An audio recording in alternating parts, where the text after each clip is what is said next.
ಎಕರೆ ದ್ರಾಕ್ಷಿ ಐತ್ರಿ. ಇದು ಹಾರನ್ ರೀ, ಅದು ನಾವು ತಲೆ ಓಡಿಸಿದ್ರಿ, ಗುಬ್ಬಿ ಭಾಳ ಕಾಡಾಕತ್ತವ್ರಿ. ಅದಕ್ಕೆ ಅದು ಮದ್ದು ಕಾರ್ಬಟ್ ಹಾರಿಸಿ ಮದ್ದು ಹಾಕ್ಸತ್ತಂದ್ರೆ ಅದಕ್ಕೆ ಗುಬ್ಬಿ ಕಡಿಮೆ ಆಗಲಿಲ್ಲ ರೀ.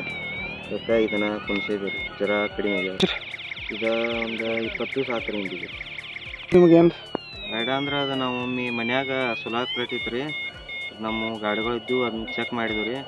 ಅದು ಇಂಥ ಕೂತ್ರಿ, ಅದು ಮುಂಡ್ರೋಟ್ಗೆ ಜೋಡಿಸಿದ್ವಿ ರೀ. ಇಲ್ಲಿ ಇಂಥ ಗುಬ್ಬಿ ಒಂದು ಸ್ವಲ್ಪ ಕಡಿಮೆ ಆಗೋದು, ಕಡಿಮೆ ಆಗೋಟ್ಟಿಗೆ ಹಂಗೆ ಕುಣಿಸೇ ಬಿಟ್ಟು ತಾಂಬ ನೈಟ್ ಇಲ್ರಿ. ಅಂದರೆ ಅಟ ಬಿಸಿಲು ಇದ್ದ ತಿಳ್ಕೊರಿ, ಇವಾಗ ಚಾಲು ಆಗ್ತದೆ. ಇಲ್ಲಿ ಇಲ್ರಿ ನೈಟ್ ನಾಯಿಗಳು ಅಟ ಇಲ್ರಿ, ಗೊನೆ ಹೊರದಾಗಿತ್ತಾವ ರೀ, ಅವು ಅಷ್ಟೇ ರೀ. ಅದು 5 ಎಕರೆದಾಗ ನಾವು 4 ಕುಣಿಸಿದ್ವಿ. ಒಂದು ಪ್ಲೇಟ್ಗೆ 800 ರೂಪಾಯಿ ಬರ್ತೈತಿ.